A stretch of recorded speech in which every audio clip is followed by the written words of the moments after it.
My guest today is Nick Depalo. You've seen Nick Depalo around this channel quite a bit. I love him. I love him like a brother. He's been around. He's bopping around for quite some time now. Anytime, even when it's off camera, just sitting down with him, I love picking his brain. He's just one of the most interesting and inspirational, high-energy people I know. Again, this week's theme is packing up to go chase your dreams, right? So packing up everything you have to go chase that one thing you really, really want to do. And Nick's a perfect person for that. He did exactly that. He had a great job. He was making leeway in the video industry, and he packed up and he headed west, California. So that's actually how I came to know him. Nick's a great guy. I love this conversation with him. It's a really good episode. If you have questions for any of these guests, I will let you know a week in advance when I'm having those guests, and you can send your questions in for any guest at completelyconsensual@gmail.com. That is the only place you can get your questions in. I will not accept them on Twitter. I will not accept them on Facebook. I will not accept them on anything. So again, that is completelyconsensual@gmail.com. Get your questions in anytime. Like I said, I'll tweet it out a week before. You can follow me at Cheeks_Junior. That's how you get the information. So without further ado, Nick Depalo. Being worked out with him. But yeah, like I was just ready. I was like, whatever. It's that time thing. It's not even, there was no kids involved. It was just, this is way back in the day. And I was just getting to the point. It's like, time is going. You're getting older. Not that it's a bad Clock's thing. ticking. The clock's ticking, you could say. I don't know. It's like I was doing acting stuff. We were writing scripts. We were winning a couple awards here and there. And I was just going, we both were. We're just like, okay, what's the next level? How do we get to the next level? How do we go from here to there? And I think that's it for everybody. You're always like, oh, I'm making this indie game. I'm doing this podcast. How do I get to the next level? How do I get? And I think even thinking about it now, and I know Joel would agree with me, but just thinking about it now, even probably taking the cut from the documentaries and putting them in the film thing is a great idea. But we've always said, it's like, whatever you're doing at that moment is what you're doing. There is no, this is leading to that. Maybe sometimes. No, but you're doing what you're doing. But yeah, like focus on that. Anybody, like if you want to be an artist and you're doing this other thing that has nothing to do with art and you're kind of doing it on the side, yeah, you could potentially get there, or you're going to do eventually a one day shift and be like, I need to do this all the time. So there's a split that happens in the road that you have to decide, like, do I want to do this all the time, or do I want to do this semi the time, and then hopefully something comes. And that's always a tough road because we're all there. We all have like, oh, that's the risk, right? That's the risk. Yeah. It's like, and how bad you want it, that's the other risk. So we were just doing film stuff, and then we were both like, how do we get to the next level? How do we get to the next level? Trying to get into film festivals and never getting into anything, and seeing other people's projects that suck and be like, how is this getting in? And our stuff's not getting, and it's like, then you get political and you're trying to figure out this and this. But in the end, it just comes down to do what the F you are called to do. You know, you're passionate about something, do it. Yeah, like just do it. Don't worry about, and we were at early stage. Now we're totally about, dude, let's take our time, and whatever we do, let's do it right for us, for what we feel is in our heart. Everything else will fall into place.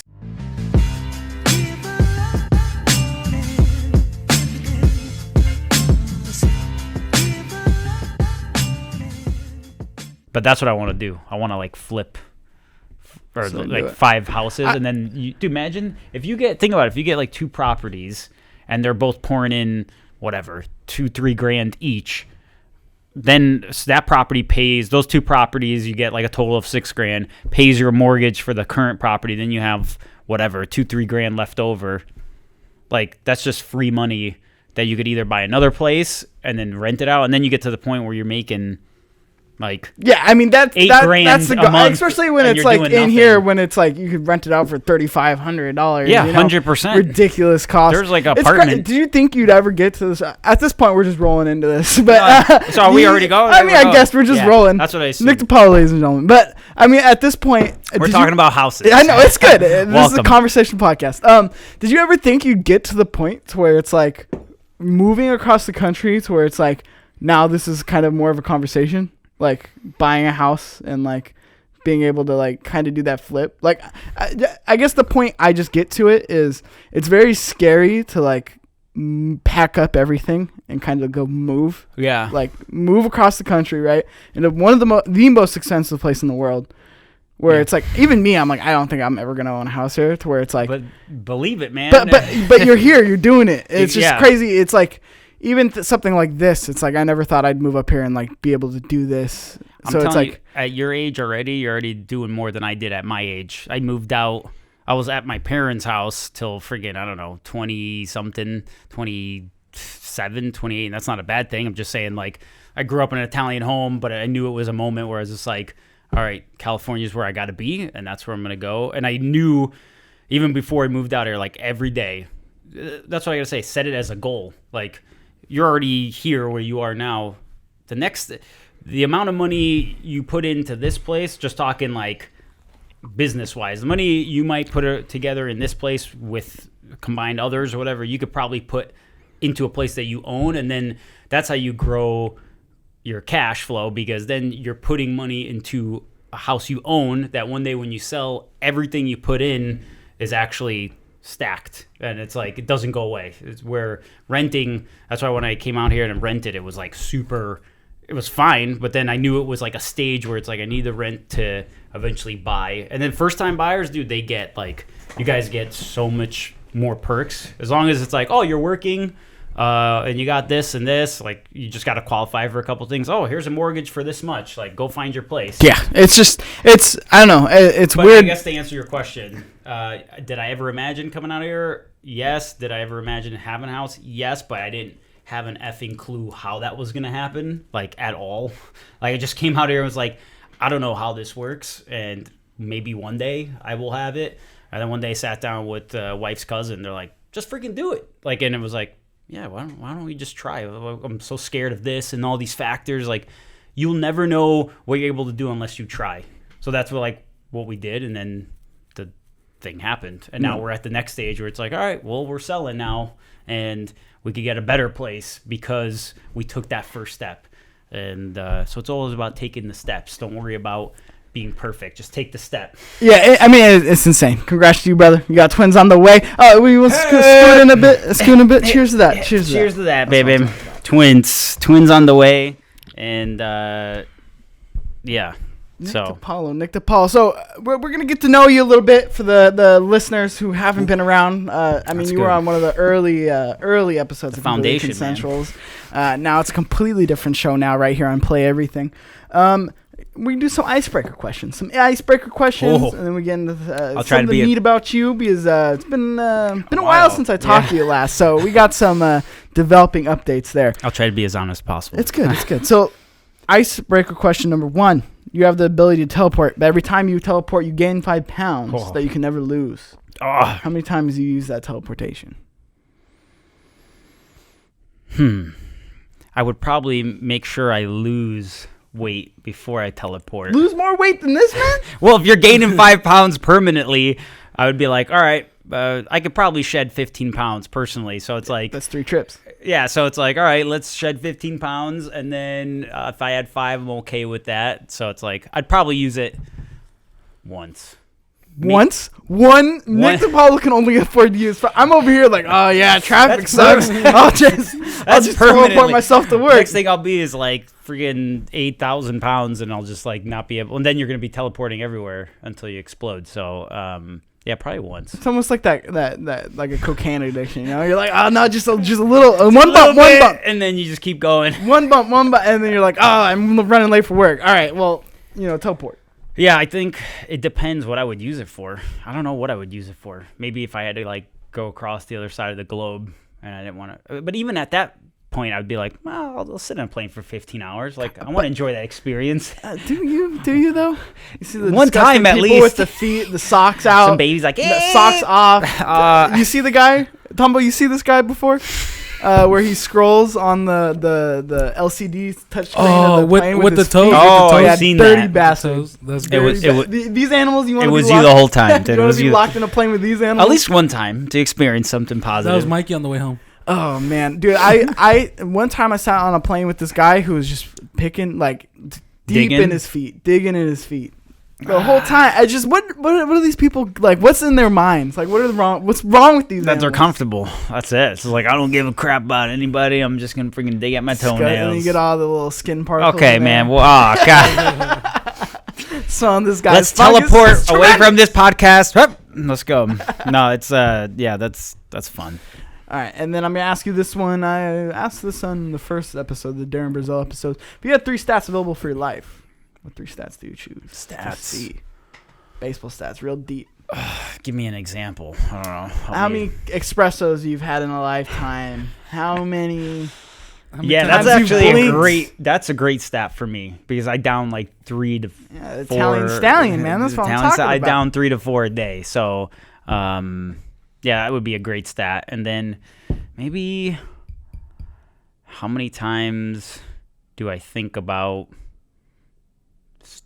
being creative, doing creative stuff a day or something like that? I guess that's a kind of boring stat.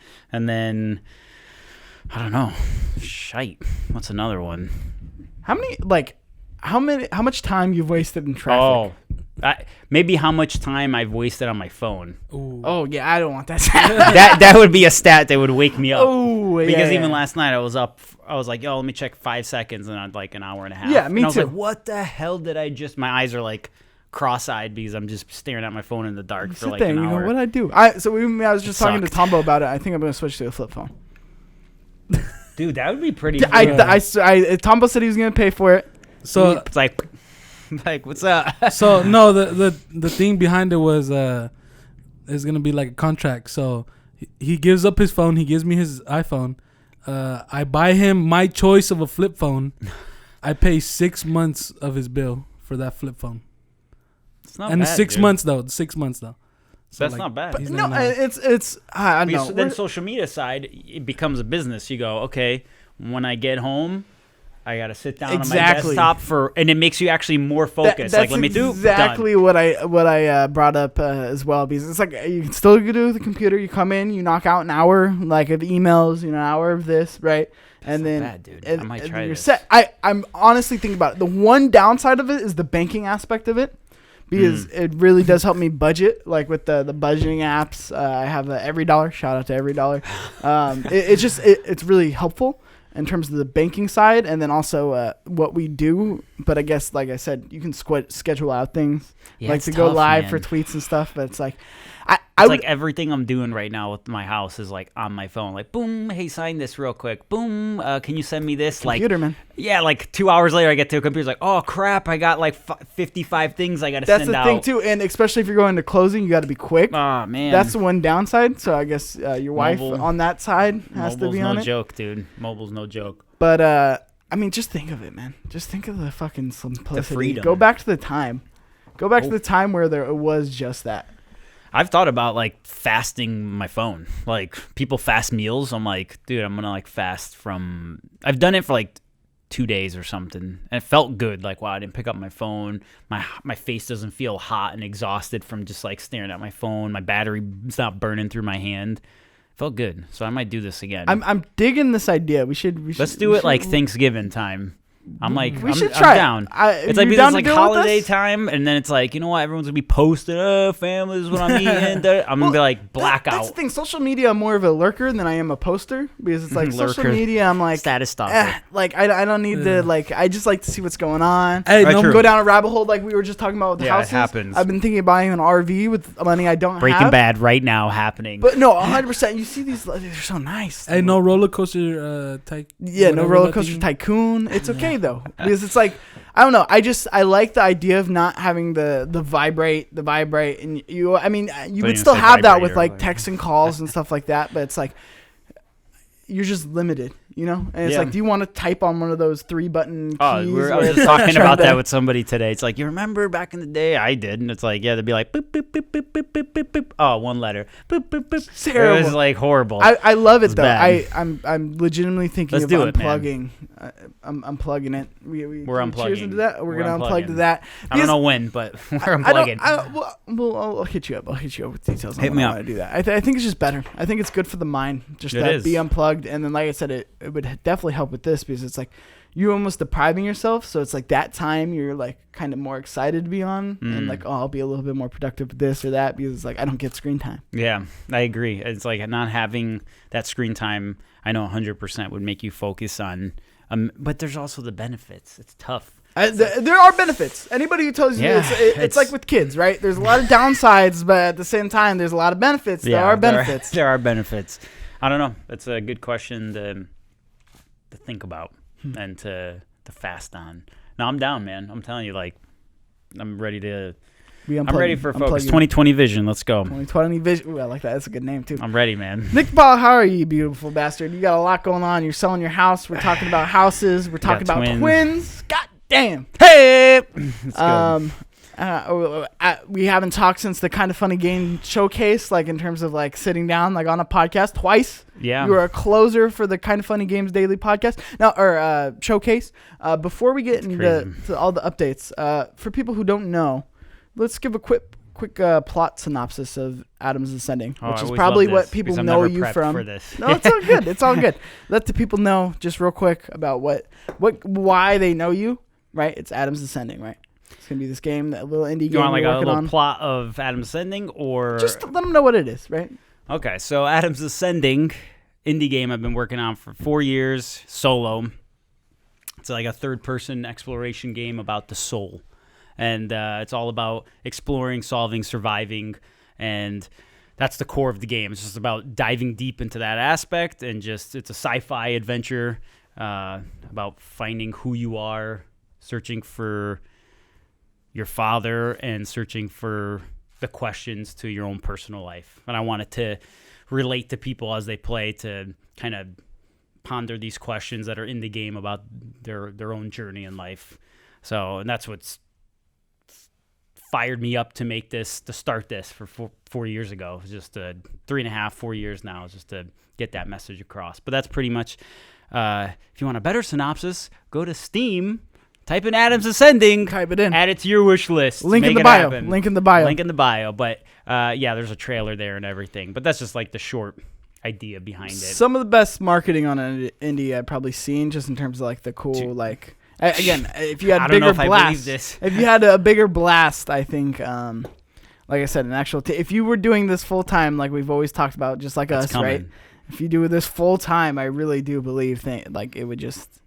You would have the time and the resources to blast it out to a bunch of people, be able to get the eyes that you need on it, which it's coming. It's coming, yeah. It's still going to happen with... got a little promotion thing happening maybe around December. So, like, I got to now I'm getting back into this, like, all right, it's time to, like, promote, market, see what happens, and get it up there. And then they just opened submissions for GDC and PAX East. Yeah, so last time I submitted, it was really rough. This time it's like you could play it. So now I'm like, all right, we'll see what happens. Cool. Coming along. I love it. I love the updates.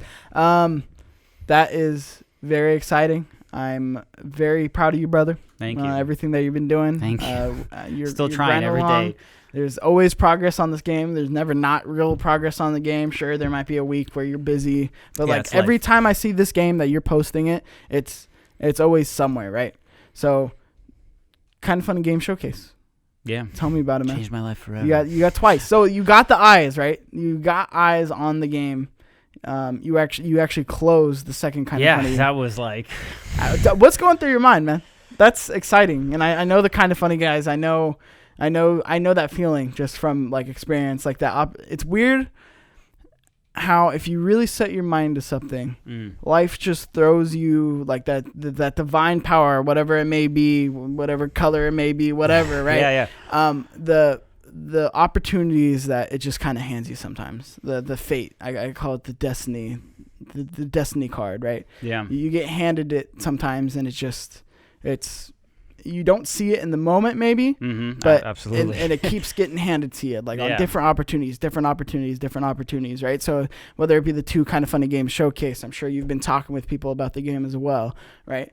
In terms of handling it, right? Yeah. I mean, same thing happened with me, right? The Kind of Funny opportunity, and then awesome. Getting connected with people in industry. Yeah, exactly, right? So it's one of those things where life just throws you these dimes sometimes. So what's going through your mind that first time. Let's talk about the first time. The first Let me time. rewind here. Yeah, first time. I got some time to dive deep into this. Absolutely. Yeah, okay. We're going as long as you want to be here, son. First time, I think it was just like I was like, all right, I need to start promoting this game, Adam's Ascending. So I was like, let me start doing a live action trailer. So that was kind of set up and started doing that, filming it, and then I think Greg posted a tweet of like, hey, we're doing this kind of funny showcase taking place, I think, in the Spot of PlayStation Experience. Yeah. Sorry, there's so much information in my brain. And then kind of just like lined up, like you said, it's like the right door at the right moment open. And that's why I always say, listen to what you're being called to do. Because before that showcase even happened, I knew, before it even existed to the world, I knew, I was like, I got to do this. Excuse me, beer's great. I got to do this live action. That's why I'm burping. I got to do this live action short. I just felt it. I was like, okay, I barely have any gameplay. It's rough. I'm just starting to code. Like, let me do live action. Followed my heart. And then because of that, it kind of lined up where this announcement got made. Reached out to Greg, said, and thank God, man, he took like a leap. Thank you, Greg, and kind of funny and everybody. They're all right. Yeah, they're all right. They took a leap of faith, and I said, hey, I got something. I don't have anything to show you right now. I'll get it to you before the deadline. And that was like added pressure to the whole thing. It's like, all right, this thing's got to be good. And got that close to pretty much being finished, and a really rough version of it, sent it to him, and I was like a little kid hearing that confirmation. I think we all believe in what we are and what we can be, but we all need that confirmation. No matter if you're Michael Jordan, LeBron James, there's a moment in your life where you need a confirmation. Even if you say, oh, I've always believed in who I am and what I'm called to do, but that confirmation changed everything. Got an email, and I think they really liked it and loved it, which gave me just like, it's like, whoa, okay, this has I still didn't believe, like, maybe it'll get in, I don't know. So we finished it. Sorry for the long story. Submitted it. Said, F yeah, you're getting in. I remember I'm always so busy, and you're like, hey man, they mentioned something on kind of funny about this, or about a submission. I think they're talking about you. Found that, and it was just amazing to get accepted. And then, yeah, part of just where in the first showcase where it landed, who it was next to, certain developers, and just I always say, I'm learning from the film industry to the game industry, which I came from film industry for like 10 years, that the game industry is so much more open. There's no gatekeepers. Maybe there are in certain areas. But there are. Not necessarily the same, though, right? Yes. Yeah. It's like a person who has no skill and ability could get their work shown somewhere and could go from there. And then in the end, like even a thing like GDC or PAX, submitting there, anybody could potentially get into these things. It's like, is your game good? Is your product good? And going from there. But yeah, submitted it, got into the first one, and I think, yeah, the feeling was just like, smoked a couple cigars, had a couple beers, some champagne, and it sucked. It didn't suck. It sucked because I personally couldn't enjoy the moment 100% because I was like, all right, got to get to this next thing now. Got to start, If I recall, was that the Kickstarter one? Yeah, I remember we discussed some wisdom with each other. That's even one where it's like you can't really enjoy the moment because then you're going back to the Kickstarter and you're like, working on the where are we at? Where are we at? What Yeah. can I do? What do I need to do to make this successful? What more can I do? Yeah. And I know that I do connect with it a little bit just because, you didn't hit the goal the first time. But it's been an awesome experience. Most of the time, I mean, honestly, I learned a lot and it was great. Yeah, that's what it's about. Is 100%. Not necessarily as a failure because again, the game is not done, right? Yeah, it's not even still coming, right? Exactly. And I'm sure that still opened a lot of doors for you. But even I remember doing the Kind of Funny live and then doing the Kind of Funny games cast. Like I made sure I did them back to back to like really just strike while the iron's hot. Yeah. And be like, all right, this is where the break comes, right? This is where you get that, I like to call it the Rogan bump almost. Yeah, like where it's like you get to the next place. You're elevated. Somebody gives you an opportunity to be on their platform. You're on that platform, and then you typically see a bump with that, right? and I didn't get that bump. And I Mm. remember being kind of deflated from it, just like, okay, well, I probably did this wrong. I did this wrong. I could have done this right. I could have said this. I could have done that. Where it's like, the opportunities are nice to get exposure, right? Mm-hmm. But it's how you learn from those opportunities. And again, no one's going to hand you anything, right? 100%. No one's going to man. hand it. You got to That's- work for every fucking view, every dollar, every contribution, whatever Yeah. it is that you're doing, because it's the grind. And one, especially for anyone out there trying to make their own game, trying to do their own podcast, do their own gaming side, whatever it is, right? If you can't do it for free, don't do it. Yeah, Because you're 100%. not, because the money will come, right? The Yeah, money I will agree. always come. Now, it might not be when you want it to come. It Yeah. might not be as fast as you want it to come. It might not be as much as you want it, right? Yeah. But if you keep grinding it out and you find that passion, the thing that you're passionate about, and you keep doing it, honing the craft, doing it for free, right?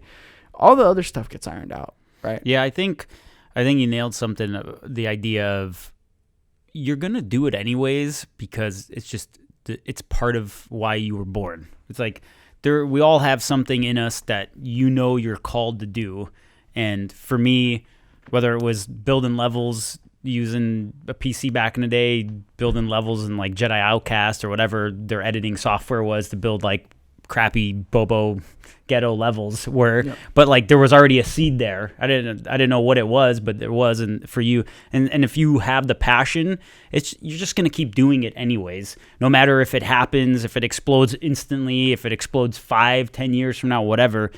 That's what it takes. And I learned something. I'm not name dropping here, even though I am, but when working with Dwayne The Rock, he said something when we were filming and doing stuff. He's like, dude, hard work always pays off. He's like, I bust my ass every day, going to gym, work, trying. And then when I worked with him, he was still like trying to get into the movie thing, and he was making like okay movies, like doing Scorpion King and a bunch of other things, and he was on his grind. But it just shows like from where he started to where he is right now, and who he is on the aspect of like entertainment now.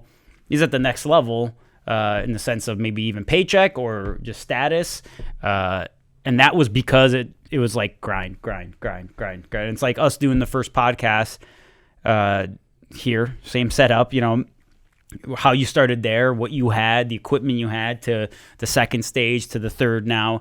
That's all it's about. It's just like you just keep going no matter what. Like, I'm finishing Adam's Ascending. Cool. I hope it does a little bit of good. I hope it does a lot of impact for people's lives. I hope it brings in some financial success for the business to keep growing. But either way, like I've said it from the start when I did a Kickstarter, I was like, either way, I'm still making the game. Yeah. Like the Kickstarter is to see what happens. Okay, cool. I learned this. Continue. To see how much resource I could put into the game. Right? It's the same thing with here. It's like buy our merch, do if we had a Patreon or not. Right? We've done this for 4 years now. And like it's I've been doing man. this 4 years now. It's happening. Either way, it's happening. Whether you're paying or not. Now it's like, now how much of the quality and how much of the resources you want to see put into this thing. That's up to the people who are interested, right? That's up to the audience. That's up to the viewers. That's up to the supporters, right? That's up to how far do you want to. And that's the beautiful thing about the internet too. Like the real upside of having the internet around, it's connecting, right? Is that connection is right. You cut out that gatekeeper and you go, how successful do you want to see this thing be? Like how bad do you want this thing, or how much resources do you want to see put into this thing, right? Obviously, there's always going to be people who abuse it a little bit, right? Yeah. But it's because I will easily quit my job and do this full time if I give them the opportunity to, right? Yeah. And watch me see how far I could take this thing, right? And it's one of those things where it's like, if you're for that and you want to see that and you like because that's what's crazy is like we do have a little cult following, right? I know them. Like we got the Adam Wittstras, we got the Alexander Dayus, we got I always see their tweets and their posts. Yeah. We got the Frank Flores, we got Yanni, and we got this little cult following going, right? And it's cool to see them be bought into the vision of what we want to do, right? Be excited for the things that we want to do. Be excited to see me platinum CTR and be a knucklehead or like what we're doing, right? The moves that we're making. And it's cool to see that, yeah, if we put it out there, just like Adam's Ascending, right? How many resources do you want to see poured in this thing, right? And that's up to you. How valuable do you think this would be? Because it's like, you're not a thing until you're made a thing. And I think on top of that, you're not a thing till you make a thing. It's like you are as big as your next project. You know, it's like you keep. That's why it's so essential to build that foundation muscle of. I'm throwing out a workout analogy. It's like building that foundation level of muscle, and then like from there, it's like, all right, I got this and this part and that part. What can I add? Oh, I want whatever, better this or better that, and you just keep adding to that. But you need that foundation, and that's what you have, and that's what I think I want Adam's Ascending to be as an example. Just start. Just like that's the message I want in the end. It's like, yeah, whatever it is. I'm first time indie dev. I always say that. It's like, I just want people to play it and go, man, this made me feel cool. And you're going to get people who go, Mom, this is what's wrong and this whatever. I just want people to feel it and understand that feeling's going to be there forever. Whether they're and that's the same thing, whether they see you from the first time you started this to the center stage with 50,000 people sitting in on a podcast in a stadium one day, they're going to feel the same emotion and same feeling that you're giving them now. And that's what it's about, just putting your heart into it. It's, don't worry about the money. Yeah, it's like, money just will do always it because come. If you're doing it for money, you're not going to last. And then, like I said, I've said this a million times, is if you keep doing it and you love it, so obviously you're going to keep doing it if you love it, right? You're going to outlast everybody. Like, you will outlast especially with stuff like this, like podcasts. It's like 4 years now. I've seen people go under. I've seen people come up. I've seen people go under. I've seen people who... not naming names, but people who are about to go under. Yeah, like I've seen it all, just in terms of like it takes a lot of the ebbs and flows, right? I've tried. You know the people who are in it for the money, and you know the people who are in it for the passion, right? And 100%. Easy to get bogged down, easy to get caught up with life, but at the end of the day, that game's still being made. This podcast is still happening, even though we have so many technical issues. There's so many technical issues. Right now, one day we'll you sound like a 10-year-old. I know. Yeah, that's another thing. The exports are having it to where we sound like 10-year-olds. But I think that's smashing the audio. You're learning as you go. That's what it's about, man. Yeah, absolutely. Learn now before the millions are watching. That's where we need to learn. That's all of us. It's like, that's how you get there. Every movie, every studio, every game studio, every game director, they're not where they are now.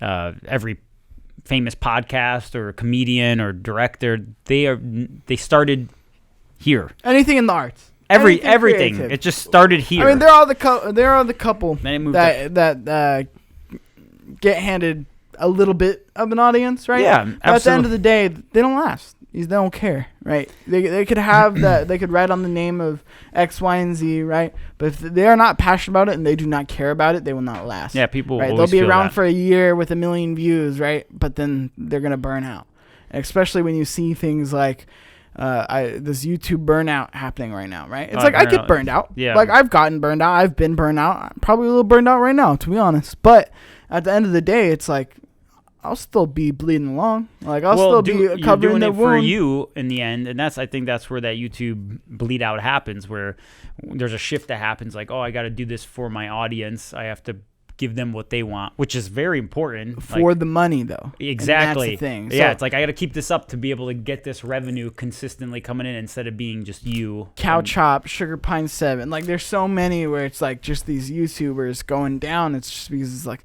they lost the passion. Like, they don't know. They don't.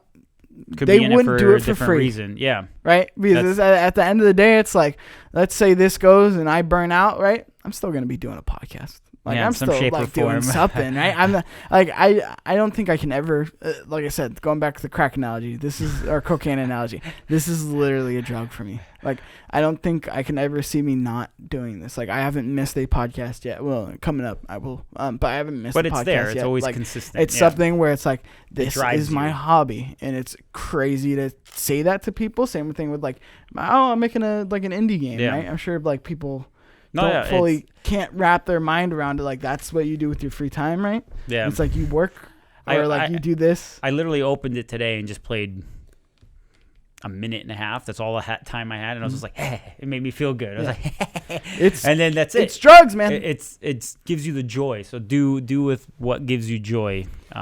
That's all. It's drugs, and you gotta stop. You gotta stop the excuses, right? Like when you try to start something, there's always. I got twins and transitioning from a house to another house, and I see million work things going on. I love my brother-in-law to death. I do. I love my brother-in-law to death. It's always with the excuse because he's a lot like you. He's gone to film school. He's so creative. Like he could do so much, but it's always the excuse. And this is one reason. No, you do it right, but no, one reason not to have kids, right? Because I'm not perfect. You hold shots, right? You hold your punches sometimes when you have kids because, rightfully so. You have to, right? It's not just you, right? Yeah, it's a balancing. We'll talk about this in a little bit, especially with you coming across the country. But it's like that's the one reason I don't want to have kids is because I never want to hold a punch. Because you feel like I'll have to hold the punch because I can't take this risk because it could risk this their doesn't life. work out. I'm gonna have a crack baby kid. Like you know what I mean? Like I'm gonna mess up. Something's gonna get crossed, Tombo. You know what I mean? Raise one of these Manson kids. You know what I mean? Manson kids. I think talking from experience is like it's just about now that you have kids. I have kids, not you. You don't have no secret kids, right? But now that I have kids, or one kid, soon 3 kids. It's the blessing of it is going. Now you have to be even more efficient. That's the very cool thing about it. I'm sure that is a positive. That's a great positive because now it's like I only have this much time. Where does my time gonna get invested in? So that's like the number one. And there's a million things pulling on me now that's making me realize like this is what I have to invest in more than this now, or I'm investing in one thing. I'm like, this is not giving me life. This gives me life. And that freaking 2-3 hours I have needs to go to that instead of this. Yeah. But yeah, holding back a punch, I don't think that happens. I think it's more of you become more strategic. I think when I started doing stuff, whether it's film and gaming, I know it's 4 years ago, it's not that much, but the film stuff, when you start, you just like, you feel like, oh, I'm going to take this on, do this. But now looking back, it's like, wasn't that strategic because I had all the time in the world. But when you have less time, you become more strategic. And the positive is you're not holding back a punch. You're waiting to swing the best punch. That's I know what you mean though. I know what you mean though. I do, especially with some of because here's another the strong mindset, right? The really strong mentality. They're just some motherfuckers that just have that strong hard head like mentality, right? They're mentally strong. Like there's something about being mentally strong, and you're one of the people who I just think is mentally strong. Not that my brother-in-law is not mentally strong, but there are the people who fail are, at times. And it's not just him too. There's tons of people I'm sure where, especially at early when they get knocked up really early, right? Where they're things happen. 21, right? And they wanted to do this thing, and they're not going to be able to do that. Like just some positions people you just can't. You cannot swing sometimes. I agree. Legitimately, sometimes everyone has different circumstances and finances. Yeah. And I agree. Where it's like, so swing now when you have the chance. Is what I'm saying. Swing now when you have the chance. And here's the thing: you're gonna miss a lot of punches. Some of it's gonna seem unstrategic. Yeah, 100%. Some of them are gonna land though. But it's like just keep swinging. That's what I would just give advice for. It's like swing strategically. But if you do have a kid at 21, that's tough. But it's also like a way to again use that to analyze. All right, now I have this responsibility. We could go. I can't focus. I got to only work, and I have to have 2 jobs or 3 jobs to provide for this child. And yes, that's tough. That's where the strength comes in. Because if you're mentally strong, none of that means shit to you. Yeah, none of that. You'll find time even on your lunch break to start writing some creative notes and like building something, which is insane. Because I frankly don't know how mentally strong I am, but personally, like you only know when you get put to the fire. That's man. the thing. That's the thing where it's like, I think I have a sound mind, right? But when it comes down to like crunch like that, like in terms of like family, happening. whatever, like Yeah. whatever it is, like whatever you're balancing or like whatever. I don't know yet because it's like I haven't been put to the fire, especially extremely as you've been put to the fire. And that's the one thing I kind of want to talk about, like with the not holding punches, right? It's packing up everything, chase your dreams, right? And that's something you 100% did. This is something we talked a little bit, we touched on, right? Mm-hmm. Now I want to go a little bit deeper, right? So deep. you're here, right? You're doing the thing that you wanted to do, right? Now you're kind of in that middle phase, right? Mm-hmm. You're not all the way to succeeding to what you want to do, like Yeah. with your goal, but you're here. You're sound. You have your family. You're having kids. You're buying a house. Goddamn it, in the Bay Area, that is a win. You have a job that allows you to be able to do this thing that you want to do on the side as well, right? Yeah, and keep correct. honing that craft. Keep doing that. That's what's the most important thing. Yeah. Because sometimes, like I said, you're not going to be able to do that full time. Yeah. Like, right off the bat, right? 100%. You're gonna have to make time. Even comedians will tell you they have to have a daytime job. Right? Yeah. Because you're not going to be Bill Fully Burr funded. overnight. Yeah. Because it takes time in the fire. And I fully believe that, right? So where were you before you came out here to California? In life or just Location. Like location. Well, Florida. I was in good old West Palm Beach. West Palm Beach. Palm Beach. Crazy Florida. Yeah, Palm Beach is where all the rich people are. West Palm Beach is where all the normal people are. So it was like there's no normal people in Florida. Yeah, there aren't. There really aren't. Like I get alligator the news insane every people day go. that happens from Florida. But yeah, continue. I'm sorry. Florida. No, it's good. I mean, if Arkham Wasn't Asylum, born- all I'm saying is Arkham Asylum was the place, it would be Florida. You Yeah. know what I mean? But you're in Florida, so you're in film. You're Doing in film stuff for you're about in like 10 years there. Yeah. 10 years. So About 9 years. let's even dial a little bit back. Before you're in film, what are you doing?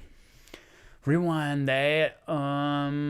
Lived in Connecticut, and then always, like, we're going to childhood, like always setting up like a camera, action figures, like doing live action, live stop motion stuff. So But, camera in your hands. Camera- Since Connecticut. yeah, I was like probably between 7 and 12 years old, like always playing, either drawing something or being creative, very creative. So you go to college, of course, correct? No? Did in a way. So I went to Teach Myself University and everything. That's the best university. What I mean, Nick Depalo making it out here. But yeah, for a season, did the Good. college Fuck it. You don't thing. need college for that. No, 100%. But for the film stuff, helpful.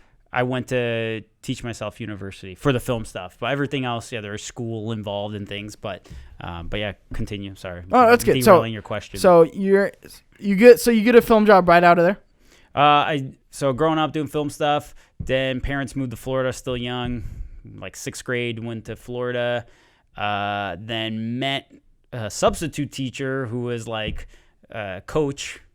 I know this already seems like, whoa, what is this? Yeah, man? I thought it was like, Where'd oh, this go? that's where the wife came from. So substitute teacher who was I did Olympic wrestling, Greco-Roman wrestling is what they call it. And he was the assistant coach there, and I overheard him talking to another buddy of his, like, I got this film project, da da da da. And I was like, oh, if you need help, let me know. And he's like, oh, okay, yeah. We did this thing, did like a short film. First time saw myself in like the theater room that we saw like the first cut of it. I was just like glued. So then from there, me and him started working together, doing another short, submitted to some film festivals. Got some awesome awards for those shorts, and then through the sports stuff, we kind of connected. Started doing documentaries. You getting any money from the short films? Short films, no. Pure passion. So what are you doing on the side? On the side, at that age, just going to school, and then getting out of school, and then just doing the shorts. Okay. And then buddy of mine, who was the substitute teacher, did that, and then we kind of kept working together until we started finding. Yeah, I'll take another one of these. Hey, Modelo time fool. Drink a drink. I'm good right now. We did this film stuff for a while together until he knew somebody who was in the bodybuilding arena like full time, and he was like, hey, I want to do a documentary. So we were doing film stuff forever, and we're like, let's go do it. So we shot it, and that was kind of like the first paycheck. First paycheck, and we like split it, and then we're like, well, I told him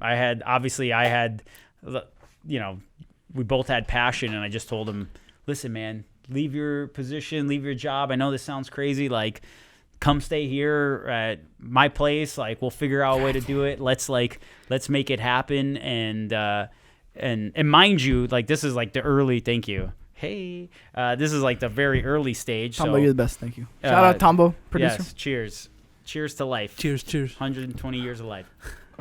Especially with Modelo. Modelo Yes. Tempo. Did that. Started doing the film stuff. Got our first paycheck. Started telling him like, hey man, like let's do this full time. And then that's where the crossroad happened for me and him. And we're like, all right, let's just do this full time. Started doing a bunch of documentaries, which then led us to sitting in a room and somebody going, hey, we got to do this project, Muscle and Fitness Magazine cover shoot for Dwayne. We can't get anybody out there. And we're like, well, hold up. Okay, hold up. I'm just showing the highlights. Yeah, no, it's good. Okay, so I'm probably going too fast. First paycheck, right? First paycheck, yeah. What's that first paycheck looking like? Not that much, but let's. I want to hear it. You remember the number? Just for people out there too. Just because. Yeah, I don't want to put it out there, but it nothing crazy. Like, let's say it would pay, it would cover a month of rent or something like that. Okay. Like, No, I mean that's fantastic. Yeah, especially when you're at that maybe age. not even that much, but it was just like for me being in high school, coming out of high school, like that was a lot. For him, it was probably a little tighter, but we were both like, hey. Just started like let's continue down this path, and we did that for a while, and that led to other opportunities and and I just felt humbled to be able to help. So how many shoots would you essentially do before you got to the Dwayne "The Rock" Johnson opportunity? I want to say like I'm probably overestimating, but maybe we did a lot of shoots, but maybe like definitely 4 documentaries, maybe 4 or 5 documentaries, which is a lot of work. Like it's like. So how you do it? You coming up with documentaries on yourself, or you? Well, you signing on to work with people on documentaries? The buddy of my film buddy Joel, he knew the guy who became a pro bodybuilder. They went to high school together, so they came across each other's path again. And like, hey, you do film? Hey, you do sports? I want to do documentary. And then we did that, and then that led to. Meeting someone else. Like, hey, I loved the documentary. It was awesome. Would you guys want to do ours? And then another one and another one. Now, where are you submitting these? Are they just going? Because what year would you say this is? 2006, 7, Okay, 8, so 9. internet, you're not really getting views off the internet. So where are these going? It was more of usually the route with that is the bodybuilders festivals? have like amazing it's all about finding your market. So they have their own audience. So they would make these documentaries, give us an upfront fee, and then they would make their money back by selling them, bringing them to conferences and shows, and people would order them. There was online, so people would order them online, and things like that, and watch them. And then one of them, the first one, got onto Netflix when Netflix was just starting. But usually it was just like an upfront fee. You do the work. That's how like film stuff and is. they paying all right, like pretty good. Yeah, it's like I always find that starting out stuff fascinating. So sorry if you want to keep a little bit of. No, I think the pay was great. It was always tough. I know probably for my buddy Joel because we would do a lot of work, and but we were a team. We always saw it that way. It's like, hey, let's split it. Is it inconsistent pay? Is it like one of those things where sometimes we would get something 3 months, like we would do one production where like, dude, this should be a big thing, and it was like, what? That's what we got from this? Like, okay, like so even from them we were like, hey man, let's start our own company. Let's put some profit that we make like to the side, and then potentially we were trying to build a business plan where it's like, let the documentaries bring in funding, which then we would take a cut of that, and then once that pot builds up, we could go make short films and then like submit them to Sundance and use the documentaries to pave the way for the film. Yeah, for the film projects. And then long story short, or maybe I shouldn't go long story short, but yeah, we just kept doing those, and then he started. I remember just getting to a point where for me personally, I was ready to grow. Not that we weren't growing. We still talk today. We got a future game / film project being worked out with him. But yeah, like I was just ready. I was like, whatever. It's that time thing. It's not even, there was no kids involved. It was just this is way back in the day, and I was just getting to the point. It's like time is going. You're getting older. Not that it's a bad Clock's thing. ticking. The clock's ticking, you could say. I don't know. It's like I was doing acting stuff. We were writing scripts. We were winning a couple awards here and there. And I was just going, we both were. We're just like, okay, what's the next level? How do we get to the next level? How do we go from here to there? And I think that's it for everybody. You're always like, oh, I'm making this indie game. I'm doing this podcast. How do I get to the next level? How do I get?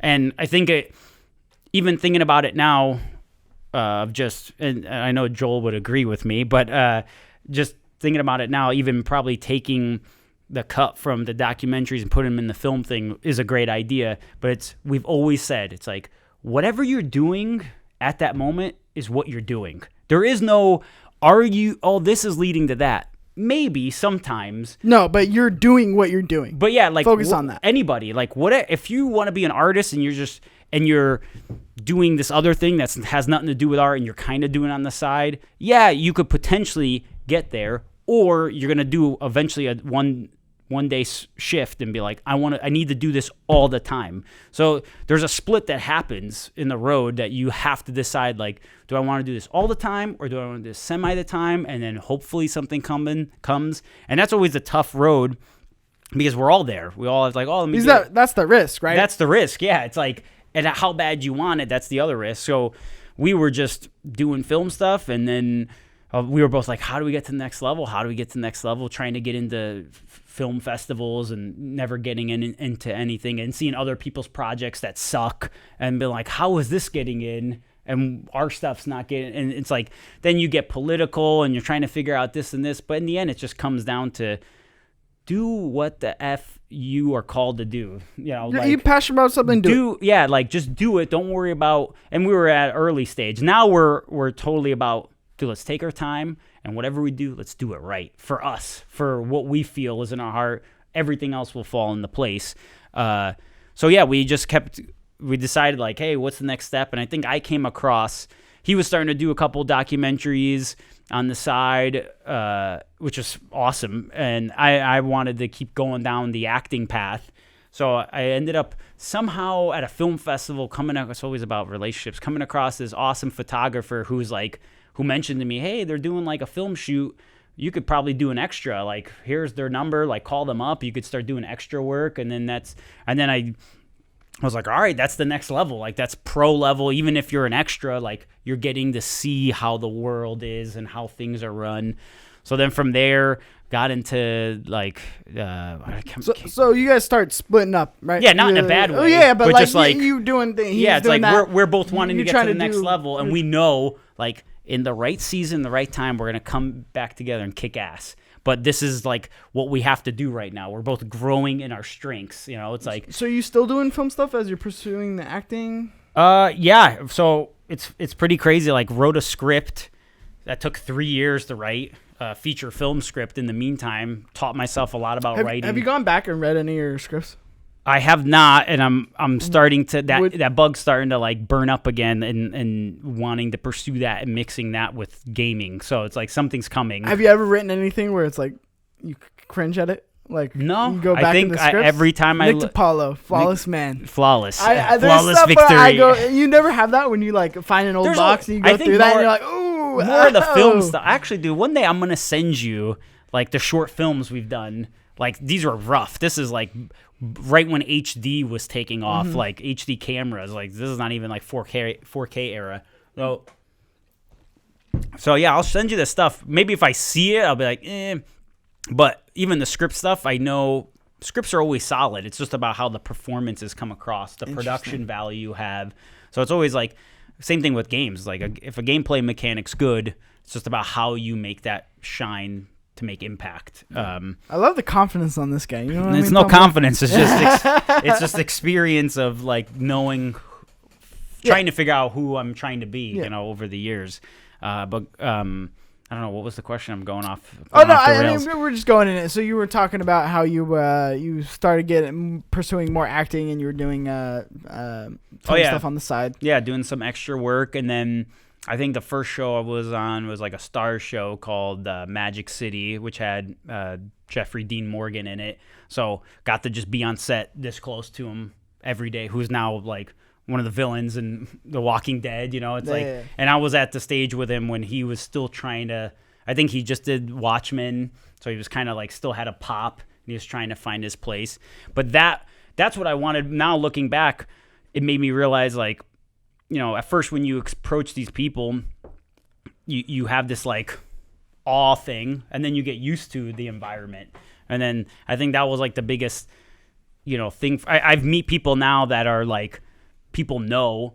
And I could always feel that they're shocked that I don't have a reaction of meeting them, because I'm just like, yeah, the wall has been broken down. Like, you're human, like me. Yeah, but you don't There's a swing flesh. too far to that side where you're like, hey, what's up, Jeff? Yeah, Like, exactly. what's going on, But man? you just become like friendly with these people, and you know, just people. They're just people doing what they love to do. You don't see any more of this like, oh, there's this person that does movies, or, you know, it's like, so you kind of, that wall goes down. But it did that stuff, and then that led to like a Michael Bay thing, and then that led to a bunch, like an NBC thing, and another thing, and then I was getting consistent. You're successful.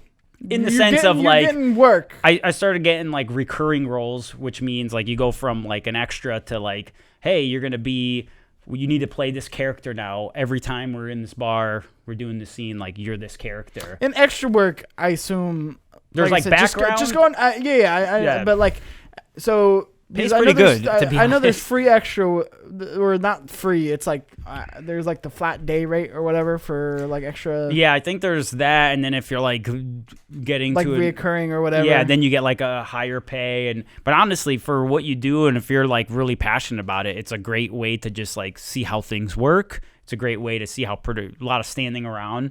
Well, But- I mean, extra work, even though it's more on the bed, like it's still hard to get though. Like, yeah, it's not a you lot of have to go through auditions. Yeah, like yeah. you're going through like, oh, how's All right, your can you look? sneeze now? Yeah, it's like- give me a sneeze in the background, not too loud. Yeah. Okay. Are Can you pick up the peanuts and put them And in chew your 'em mouth? correctly, yeah. Don't chew them too loud though. Yeah, but you're not supposed to be Does it look talking. natural? Yeah, there's like background actors that actually like talk when you're not, you know, you're supposed to pantomime or whatever, you know, like act like you're talking, and some of them are actually, oh, thank God it's empty. Some of them are actually talking. But yeah, you go through the process and like, hey, are you willing to cut your hair? Are you willing to do this? Are you willing? It's like, yeah, you say yes to everything because you got to get there. But did that, and then. Oh, man, we need to get you the tattoo on this face. Yeah, it's like, we'll see here. But built great connections, like to the point of just like every week getting an email like, hey, are you available for 3 months to do this? Like, yeah, man, like let's go. And you're doing this in Florida. Yeah, in Florida, like driving to Miami from West Palm, which is like 45 I mean, that's minutes. pretty. I mean, there's only a handful of places you can get work like that. Yeah, Like Florida Florida pretty is like big now. on the more tame side. Georgia, It's yeah, like huge it's coming now up. for roles. LA, LA, again obviously, for the there's- bigger auditions, yeah. not necessarily like that because nothing films in LA, but like the bigger roles, Yeah, right? they have bigger stuff there, but I think Georgia, obviously, LA, and Quebec and, or yeah, some there's Canadian there's city. there's work everywhere. It's just like once you're into a good casting casting team, company, they're like the third party company you think about, where like companies reach out to these casting companies and go, hey, get us 500 different people. You ever start getting lines? I did in a couple, but then they weren't used because it's editing always process. happens, Yeah. But in the end, it was just like, it was great to be sitting on a Michael Bay film. Like, okay, this is how Michael Bay works. Oh, okay. It's like how everybody works. You know, it's like, Yeah, I heard he's a real jerk though.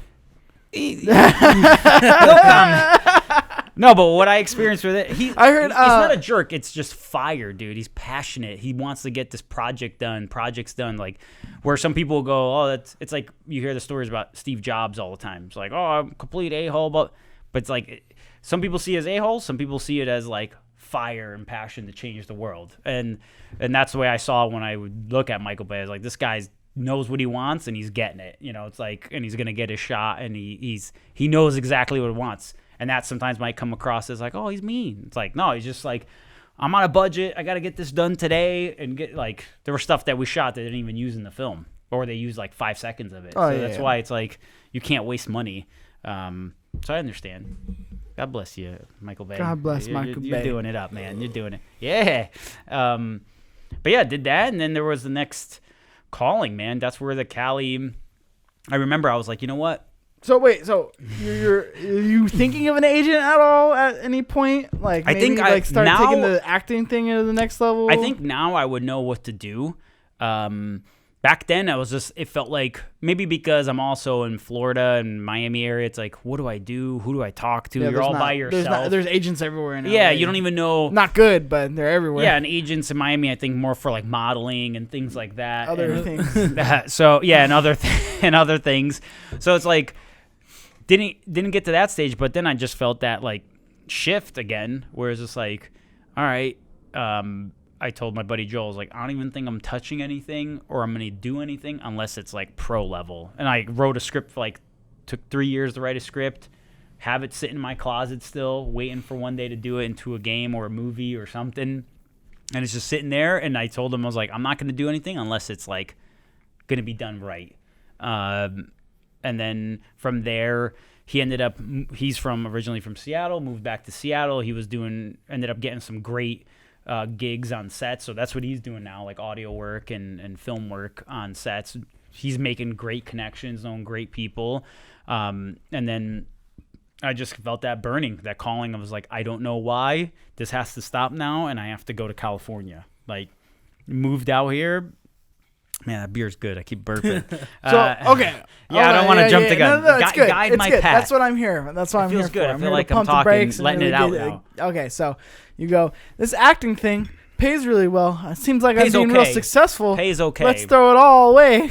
It paid okay, but I was also at the point where I was just like, all right, my life has to change. I can't be sitting here. So are you married at this point? No. Right before I left to California, which was 2013, I got engaged. Oh man, that seems so like I was far away. Like that seems so close, but it is. Yeah, like, now far it feels away. like 10 years ago, but it wasn't. But it like feels you say, long. 2013, you're like, oh, shit, That was a long time ago, dude. That's not that far away. PlayStation 4 do just the came math, out. Tombo. Confirm or deny? That's 6 years. Hold on, let me see. Can I borrow somebody's fingers? I got 3. 14, 15, 16, 17, 6 years, 18, dog. 19, 6 16. years, dog. There you go. Yeah, 6 years. 6 years. PlayStation 4 dropped. So you then, meet right? her in Florida. I met her in Florida at the job I had on the side while I was doing acting. What were you doing on the side? Hosting at like an Italian restaurant. Okay, at, see, like, that's what I was asking. About. Yeah, see, it wasn't just. It wasn't just like. Okay, so when you were doing the production stuff, there was no other job. When I was doing the production stuff, there was no. It's hard to remember. There was no other job, and then I decided I was like, dude, I can't remember. I think I was doing both at the same time. I can't 100%. Acting and. I think so. producing. Yeah, like. And then you go solely into acting. I think I did filming and acting stuff for a while, and then I decided I was like, well, let me get some extra cash on the side. Let me go find. So was this that your job. first job? Like your first? Like, I've had other jobs before, but that was like, yeah, like the first, like, hey, sit down, crap. Hopefully, I get this, da da da da da, and then got it. So you're doing acting on the side, and then you're doing hosting. Yeah, like hosting at this like 5-star like. Oh, so you guys meet there? The Breakers Hotel. Check it Breakers out. Hotel. It's Shout freaking out. quality. The place man. of love, some might say. Yeah, it's pretty crazy. Beautiful, like millionaires go. It's like the high end hotel. But yeah, like went there, and then that's where I met my wife. Saw her. She working there? She was working there as a host as well. Oh. As soon as I saw her, I was like, that's gonna be my wife. I knew instantly. That's a long story, but no, it's okay. So you meet your wife, right? Yep. You said right before 2013. No, I met her in 2005 or 6. So when do you when? We- Okay, so we- when does that become a relationship to where she's like, yeah, I'll let you drop Well, we were everything and move dating across for the I country think with you. from 2006-ish to 2013. Okay, so pre-established. Definitely Yeah, we pre-established. were for a long time going out, and then before we decided to, we were doing the grind, and then I think, oh, that's right, in 2007, I went to go film a short in Italy because I have family out there, so I told my buddy Joel, I was like, dude, we're leaving this. I'm leaving this work. Yeah, I was doing the work stuff a little bit in the sense between the short films, and in 2006-07, I was like, we wrote the script. We were like, I got family out there. We got places, locations. Like, we got food paid for because we got family. So let's go out there for a month. leaving the job. And that's what I'm saying. Like, you have to, at one point, and I obviously had some support from family at that time. So it's not like I'm like, screw freaking paying bills. Yeah, but I mean, sometimes like but you have to make a choice. I've heard stories of people do that without that support, right? Like, thankfully on this situation, you did have some support from your family. But even something like this, like me coming out here, I didn't have support. Yeah, like that's no I was joke. on my own That's accord. no I joke. worked at Living Spaces for God knows how long, wanting to blow my bless you, brains man. out. Like. It was just one of those things where it's like you gotta do the grind. You gotta do what you gotta do. Sometimes you'll have people along the way that are able to help you, support you, and sometimes you don't. Yeah. But taking those steps, taking those jumps, those little jumps, even if it is for like a month, like even if your dream is traveling. And maybe it is saving up for a van and going and like traveling for a month. Do it, man. Like just do it. Like whatever it is, whether it be on the creative side or goal wise, whatever. It's like you can live out of the van like for a month or like for an entire month or 2 months. You'd be surprised how you make things work. When you don't have anything. Exactly. You make it work. And I think at that point, 2007, like we both decided, my buddy, I don't know if it was around that time too, or just like, dude, leave your job. I'm leaving my job. Let's go freaking do this. Like, let's go all in. Went to Italy, filmed this thing. We had deadlines. And again, every experience you have in life teaches you things. And that taught me about budgeting. That taught me about goals, budget? time. No, we actually stayed under. And, talking about like just having your schedule. Okay, this day we got to go film this. This day we have to go here. This day, like, forcing people, hey, you got to drive us here. Like, we got to get this done today, you know. Using my dad, like, hey, we're paying for your plane ticket. You're going to be the freaking mob boss. Like, okay. Like, goes and made it work. So we did that for a month, got back, started editing it, submitted into festivals. Yeah, and this was actually, I know we're rewinding because you asked when I met my wife but this was like pre the extra stuff. But again, that taught me about, at one point you have to just decide. And I think that decision led to the background stuff, led to the acting stuff, led to doing the documentaries, led to working on high production sets, because one path. So leading up to California, you've already kind of done that before, right? Yeah, like, I did. With the Italy thing, right? You like kinda, traveling. Yeah, like kind of like I'm gonna drop my job now and just go out there and do this thing, right? Yeah, I think at that point when we went to California in 2013, Andrea was still working. I had some money saved up from acting and stuff like that, but we had enough to saved up where we're just like, hey, let's go. We're renting a freaking car. We have enough for gas. How long is this conversation? Like, is it a conversation where it's like you've always been kind of talking about it, or she brought it up? 2011, like, hey, we visited for a work thing she was doing that involved her going to San Francisco, and her boss was super cool. I think I told you about this, but her boss was super cool. It was like, Nick, you go too. Just go. Tag along just for fun. I'm like, okay. We went in San Francisco, and it was just like, oh my God, this is where we belong. I love the homeless people and the shit on the I sideways. love the homeless people. I want to live here. The trash and the dirtiness of the city. The low rents. I want to be here. It's so affordable. But yeah, I think that was the seed.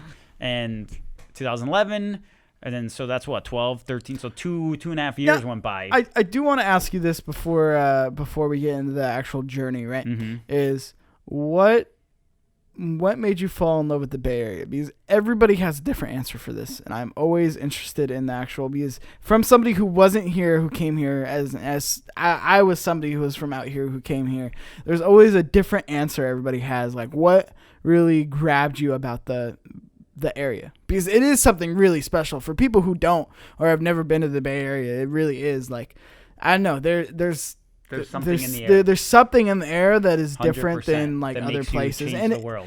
Like I said, I'm not saying it's the best place in the world, because it's definitely no place is the best. Yeah, but it definitely does have like there's a creativity in the air. There's 100% the atmosphere that changed the world here.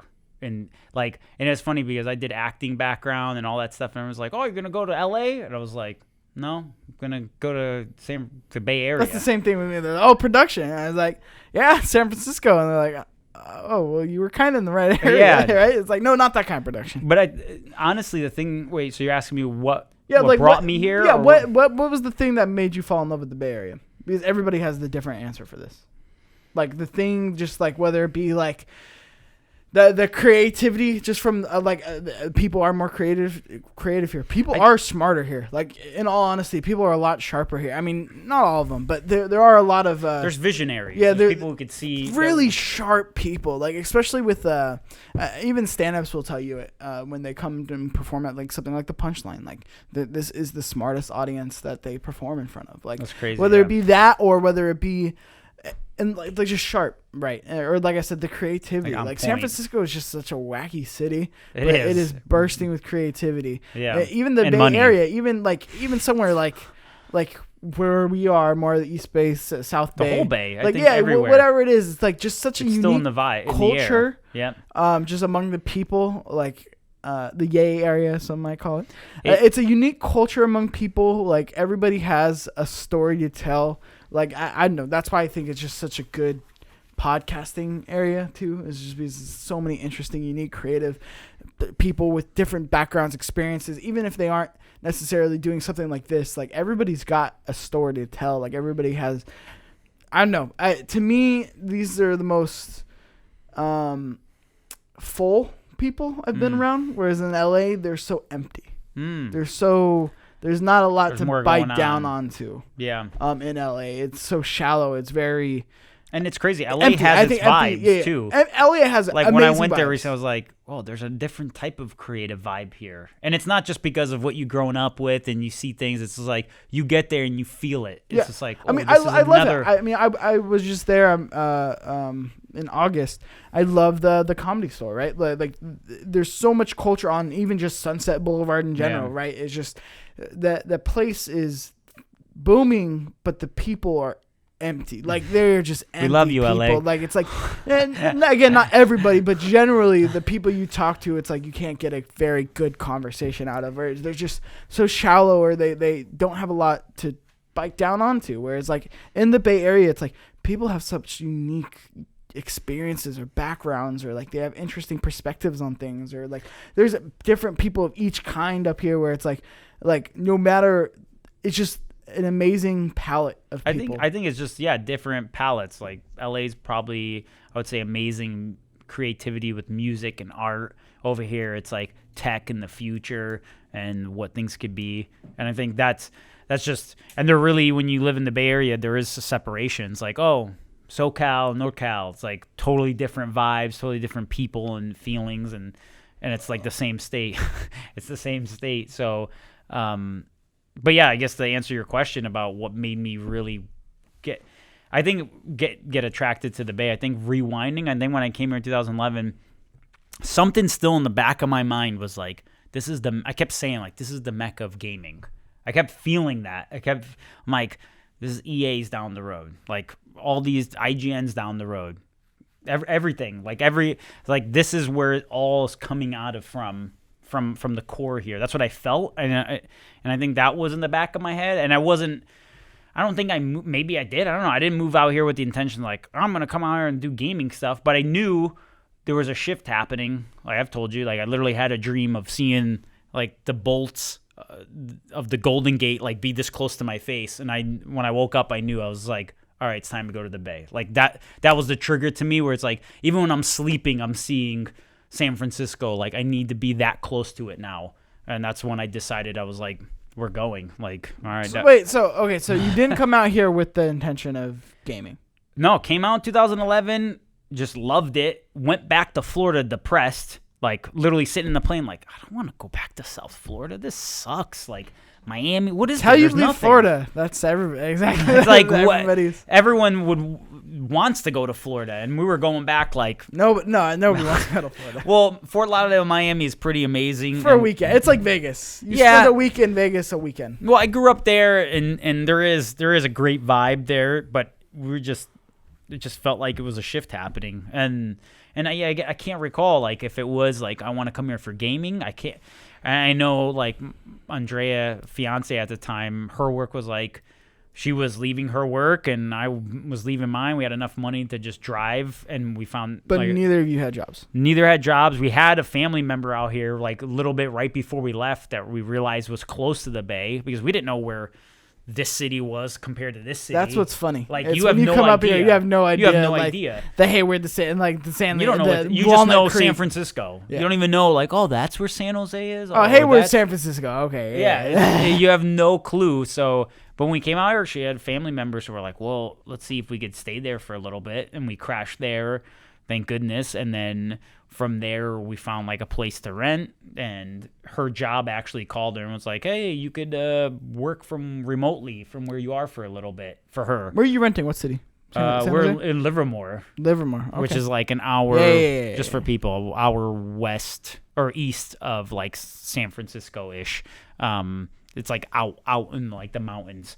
So yeah, we were out there for a little bit of time looking for a place, and then we crashed and found a place to rent in Livermore. And then I was looking she had a stable enough income, and I was starting to look for something work-wise. And I remember like, oh, I want to get into gaming. So I was like applying at gaming places. And then in the meantime, I got that trigger of just like, well, let me start making a mobile game. It's like, I broke it down like I wanted to make console game, but I knew I was like, well, that might be too difficult. Let me start. I'm way too over my head. Yeah. That's how it always is. So I was like, let me start simple. So that's where I kind of started and made a game, and then so on and so forth.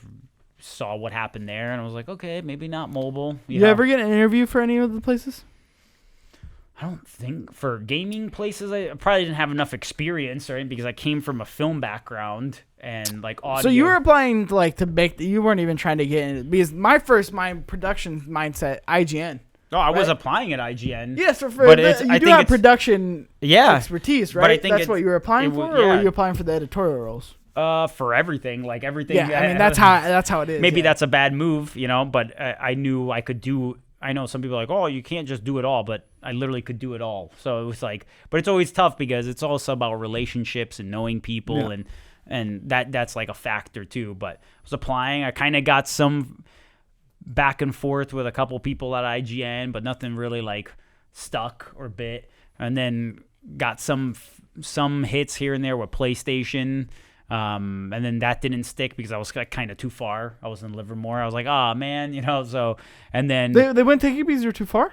I think that's what it was. They didn't say that, but it was kind of like, yeah, your commute's far. We need you close by, blah, blah, blah. Damn, I hate that. So, but yeah, that's part of it sometimes. And and then that's why I was like, well, maybe I need to have experience with gaming on my resume. So that's kind of, I think, triggered me to like start making the games. And then I started realizing like, man, I always kind of made games and I always played games. And this was maybe the film stuff was to teach me about storytelling and being strict with production and deadlines, to teach me about using those factors for games. And that's now I'm on this path. And now I know when I was doing the film stuff, I knew that was the journey, but there was always something kind of exterior where I was like, it felt fake, where it was like, oh, I'm trying to do this. You got to be an actor. You got to be popular. You got to do this. Where this just feels like the pure creativity is coming out of me. It's just like, it's not about you. It's about this product. And that's how people get a hint of who you are through the thing you design. Yeah. So it's like, that's, I think, the beautiful aspect. They don't see your face. They feel you. If that sounds weird, but no, that's right. That's right. They get to touch you through the game. They're inside you. But yeah, I could keep going, but that's kind of the little journey. There's obviously a lot of side gigs. Got some side gigs at like Sony Electronics. Worked that for a little bit. Sony Electronics as a rep. As a rep in their retail side. Why of did like, you not stay there? Well, they were starting to they were folding left and right at that time. Oh, so you got out. So I kind of got out right before it all like collapsed. Should have wrote it. It didn't collapse though. No, on that side. Are you talking about like the Sony stores? Well, yeah, I was dealing with their customer experience and training stuff with corporate. So then, like, that's where things started falling. Like, and again, Sony's awesome. Don't get me wrong. Like, but at that moment, things were just like folding. The reason because especially around that time, it's real bad. But this was like now, before the PlayStation 4 release. How I've seen them. No, I'm saying even with that, like, because it's not just the PlayStation that they're doing well in. Like TVs, they're doing it well in. Yeah, like, it's speakers, definitely they're growing doing a lot. Well. Now. Yeah, I know they're phenomenal right now. But I'm just saying, just in terms of like how I've seen them with their employees, like. that's actually a really great company to work for if you're in the States. If you can get into like the retail side, if you're just looking for like a side job, like a rep job or like anything in the retail space with Sony, I've heard and seen nothing but great things for them. It's a very honorable, humble company to be part of. Like, if you're there. And it's direct. Not a lot of places are direct. Yeah, and if you're there, like, if you just stay there for a long time, you'll keep growing. It's one of those things like, oh, you've been here 75 years? Here's your promotion. It's like, or you've done this great thing, here's the and it was great, but then just an opportunity came my way for where I am now, which kind of led me there, which has been an awesome blessing because now I have more time to work on the game stuff and do my awesome job. So, yeah, that's exactly pretty skipping over a couple of things, but pretty much where I am now, just all right, making the game. But I think something that really stands out to me is what I said. It's like, you're going to have to make a choice one day of just like, I have to go in on this 100%, whether you are working, I'm not talking about myself, but I'm talking about everybody. It's like, whether you're working a full-time job or chasing the passion, one day the full-time thing will come at you with a decision, or the passion thing will come at you with a decision, and there'll be finances that'll be egging you on to take, and then there'll be like the drive and the passion that you're going to take, which is less than this because this is financial. But there's a choice that happens there where if you take either path, you'll grow in that direction. Not to say one falls to the wayside. 100% it doesn't, because you're still getting your finances no matter what you're doing, right? So because I know that's a very important thing, and sometimes you got to take a hit financially to actually chase what you want to do, to actually have it maybe pay off more than any other route. You might not see it right away, but then eventually the scales balance out, and you're like, wow, if I went down this path, I would have kept going this way. And if I went this way, now I'm seeing the advantage. I suffered for a little bit, but now I'm seeing, I think Kind of Funny is a great example of that. It's like they took a leap of faith. They had to choose, leave it all, this comfort zone, or take this path. And they took the path they're on, and it was probably very tough. Same thing with GameTrailers.com and turning into Easy Allies. Like, very tough. But then they had no choice, Yeah, they had no choice. They're all fired. But it just shows sometimes if you don't make the choice, and not to say like they didn't know that was coming to them, but sometimes besides that point of them, just in general with people, so sometimes if you don't make the choice will come on you faster. Yeah, and then force you really won't. And you're like, crap, now I have to do this. But it's good because that's what it's about, I'm a very strong believer in, if you're like passionate about, if you are truly passionate about it and you truly want it, it will happen. But you've got to be 100%, because if you're not 100% and you're just kind of like, oh, like the money would be nice, or it'd be cool to have this or whatever, or oh, the fame of it would be cool or whatever, like there's other things that are attracting you to it other than just the sheer passion of it. I mean, you're not gonna make it. Yeah, like you if that's the mindset, like if that's even if you want it, like if you really want the fame or you really want the money, right? That's not what gets it to you. It's the passion behind it. 100%. There's and that's the more realization, as in, again, why I like growing into this is like, you can have 1,000 white guys in beards tell you the same thing I can, right? But it's like what is really what I think, right? What's really what I like, who I am, right? And that's what's different. And 100% is really different in this industry, but it is. Yeah. And I like it because we're such cut from the same cloth, because we are such, not like, I don't want to be like, oh, we're trailblazers, but we are such rogue. Like, we've been told no so many times that we're like, oh, bug it, we're going to just do it ourselves. Yeah. Like, I don't need you X, Y, or Z. Like, I don't, like, it would be nice if you want to come along and you want to support the train that I'm on, then let's do it. But at the same time, it's like, I don't need X, Y, and Z. I'm gonna do this myself, and I'm gonna pave the way for myself, because there is gonna be no handout to me. Yeah, I think doing that also shows the grit and shows people how serious you are. And then if they didn't believe, they see it later. And I get it all the time. Of course. And then that's when they go, oh, Nick. How? I always loved Adams Ascending, but my boss, they didn't want me to sign it on, or let me know at the if time, I can help maybe you now. I was just short. How can I help you now? As soon as you make it, everybody will want a phone call. Every one of these people are lined up with you to make a phone call as soon as you make it.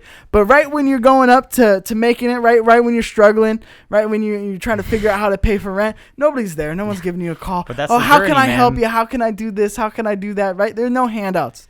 No handouts whatsoever in life. Yeah, you gotta blaze it. And that's my whole philosophy on this too. It's like, I don't need X, Y, or Z. I don't. I'm doing it now. Right? And if you want to be part of the train, be a part of it. But as soon as that train takes off and you're coming to giving me a call, oh, I just wanted to say you did a great job at today's E3, and I always thought you were a phenomenal host. And that's when it's over, because that's when it's fake. Because there's so many fake people in any industry, but like this industry, LA, like the film industry, it's so fake. Everybody wants to give you a call when you made it, but nobody wants to give you a call. Well, yeah, everybody wants to be part of the rising star or the spotlight. But I think in the end, that's the good thing, because by just going, you'll eventually attract the people who want it for the right reasons, and the people who don't want it for the right reasons will break off. And that's just the process. Like, for so long when I was starting the game stuff, no one would even help.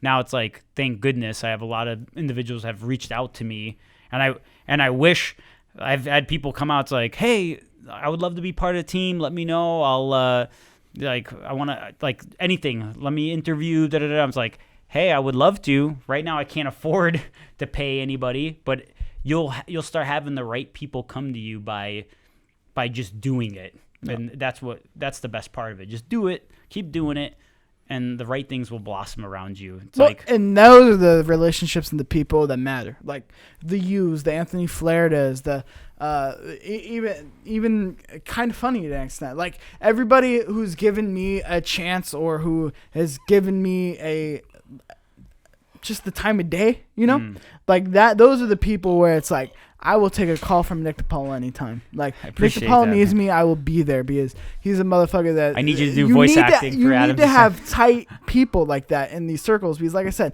everybody's gonna be fake. Oh, Tombo, you did so great in this. Your vlogs are so pop. Whatever it is, right? I love your editing style now, bro. You know what I do? They didn't give you the time of day when you were figuring out that editing style 2 years ago, but now they're all coming to congratulate you and give you a big old great job, right? Big hug and a kiss. You know what I'm gonna do? I'm gonna be like, yeah, come through. Just bring a little 24 pack, and then come the first day, and then like I'm just show them like the outside of the house, and I'm like, all right, man, nice seeing you. 24 pack here, Like, thank you. Yeah. What it is too, it's like, to me, it's like, if this were ever to take off, right? Or when this takes off, when right? it takes off. It's going to be one of those things. It already has taken off. You just haven't. You're already soaring. My biggest thing is going to be to the people who are just trying to figure it out, just trying to like get their feet wet, who are passionate. Those are the people I want to lift up, right? And obviously the people, you see so much of the same thing, the same guests on everything, the same popular people. It's like, yeah, those people are cool, but like I want to give these people the spotlight, right? Yeah, like those are the interesting. I mean, unless they're truly interesting, unless again, really good relationship with them, right? But like that's the one thing where it's just like it just bugs me, like the fakeness of everything. Where it's like when Adam Ascending takes off and people are buying it, right? And it's actually like a name that's out there, right? How many people think you're gonna be getting a call from? Your phone's gonna be booked up. There are gonna be people all over trying to get a hold of you. Well, it just shows that the action is what brings the result, not the talk. And it's like, it's so important for us to all, whatever dream you're chasing, like to do it. Like I said, to make the choice to go do it, because that leads you down the road where things start happening. But if you just sit there and like, oh, this will eventually come, by not doing zero jack, that'll never happen. That's the benefit of technology, right? If you want to do art for video games, like you can buy a software on a computer and a computer and a tablet, really, or the software for coding now, or whatever, podcasting, filming, whatever. Everything. Like, if I was able to make it happen, trust me, I didn't have $1 to my name 4 years ago. I was still able to buy the means necessary to get going, right? And then because you're passionate about it, it's the drug. And the drug. I'll upgrade this camera. I'll keep doing this. Keep doing that. Nick, it's always a pleasure talking to you, man. I'm sad, man. This is so beautiful. It is. I always, like I said, I didn't even really look at any kind of notes or questions I had for you once. That's what I'm talking about. You're just an inspiring man. I always love chatting it up with you anytime I get the opportunity to. Appreciate it. You're a beautiful bastard. You know that? Oh, man. Sorry, Mom. I didn't mean to be a bastard. I love you. No, thank you for letting me be part of this, and I'm excited to continue to see the growth, man. I said it from day one, and it's going to keep growing, happening, and love you guys. And please go to Steam. Check out Adam's Ascending. Go check out. Sorry, I was checking for listener questions. No, Go check out Adam's Ascending. Add it to your Steam wish list. It's growing. It's happening. There's more content coming. 2020, we're hoping for release. I'm hoping for release. I'm hoping for release. Yeah. Me too. It's definitely going to happen before next gen. It has to happen before next gen happens. You got a year. Yeah, so we got this. Even if it's a chunk, we're making it happen. It's exciting, man. I'm super proud of you. I'm super proud of everything you've done. Thank you for coming on. This week's theme, of course, packing up to go chase your dreams. I thought you were a fantastic Chase your dreams, guest, man. is what I thought. Tombo, you got anything for Nick Depalo? Anything. There we That go. beer was Burp. good. That beer was good. I- It was a good time. I always love chatting it up. Oh, I got to have you back again, maybe just to talk about whatever. Well, we're in another studio, you know. When we have another studio, or maybe the live action semi gameplay trailer that's coming maybe in December. We'll get you on again. Dropping for it right here that. when it's hot. I wanna have a State of the Games union too. I'm trying to figure out who to get for that. Could be you. Ooh, you know what? This is where I'm getting that event that I wanted to tell you. Paintballing. Would you be down?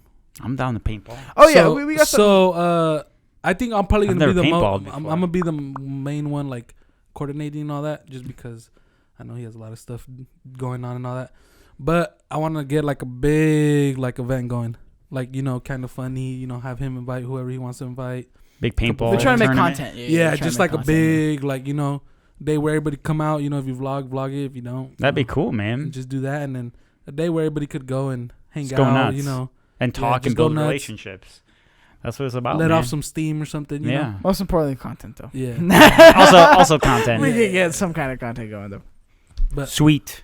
Perfect. I like it. yeah, and then I'll let you know and all that. Let me know, man. Well, if you have questions, go ahead and send them into completelyconsensual@gmail.com.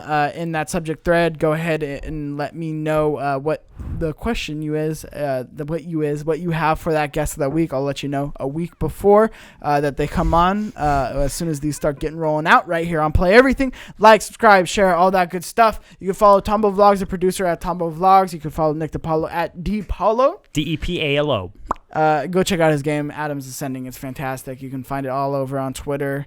You can follow it on YouTube. Check out the channel. Go to the Kickstarter. Support that. As always, you can follow me at Cheeks_Junior on the Twitter sphere. Goodbye, audience. I didn't know where I was going there. Just end it. Yeah. With Well, we're whatever. in. Yeah, It's yeah, whatever. no, I'm It's saying. conversation. I was gonna say. Whatever, It's- DePaul. I know what you meant, you son of a bitch. It's gone. I was gonna say, end it with like, if you smell what Double D is cooking or something, end it classy. Until next time. This is Completely Consensual. Thank you for watching.